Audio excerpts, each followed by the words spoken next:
चहलै छौ बगली 17 गो मर्डर के सगे कोना देखाइयो फेस सगे ना गे हमारा चहलै छौ बगली 17 गो मर्डर के सगे कोना देखाइयो फेस सगे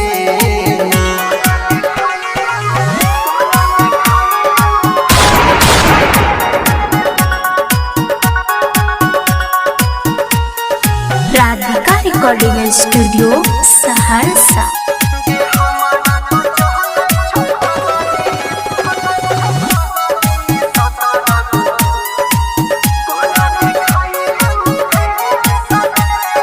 जखन